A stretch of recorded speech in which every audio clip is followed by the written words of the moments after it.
Hey guys, in this video I'm going to show you how to make an advanced trading journal in Notion. First thing I want you to do is come to the left hand panel, click on this plus icon, and we have created a new page. Then here I'm going to name this page Trading Journal, and then what we'll do, we will go ahead and create a table. So type in / table, and we'll do table view with the database, and we'll create a new database right here. And we first need to go ahead and set up our columns. So for the first column, what I'll go ahead and do, I will name this, let's say, pair. Okay, so I'll go ahead and name it as such. And of course, you can go ahead and change the icon to anything you want from here. So you can just search up anything like pair, for example. Then you pick that up.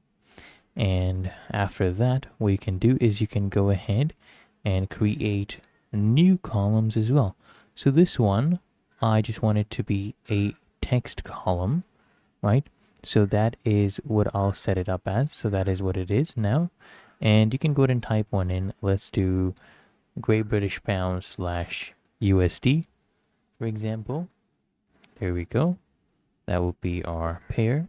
And of course you can add more. Then here, we'll add another property. And this property will make this date, for example. Then you can go ahead and select any dates. You can include here different times as well, change the format if you want. Then we can add more properties or columns. Let's say in this case, we'll go ahead and name this one bias. And of course you can change the type. Let's go ahead and pick, for this example, a text one. So you can go ahead and name this whatever you want. Go ahead and name this type, right? We'll name this one a bias right there. And then you can type in, let's say right here, someone will come in, choose the date. Let's choose this date right here. And then they'll go ahead and type in their bias. So for example, here they'll do day bullish.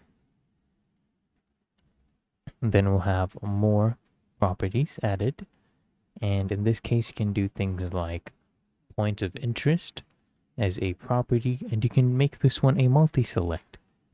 Then we name this one right here, just change the name as point of interest. There you go. And then we'll go ahead and set up the fills for this one. So here you can see I have set this as a fill. Then we can add options. So click here, add an option, and then let's do order block as OB, for example. Press enter. Then you can do another one. Let's do EQ, equilibrium, right? And if you want, you can of course change the colors for these as well. So that is our other one. We can just select one right here. We add another property, and what I need now is an outcome. So I'll go ahead and use a select right here, and we'll go ahead and name this one outcome.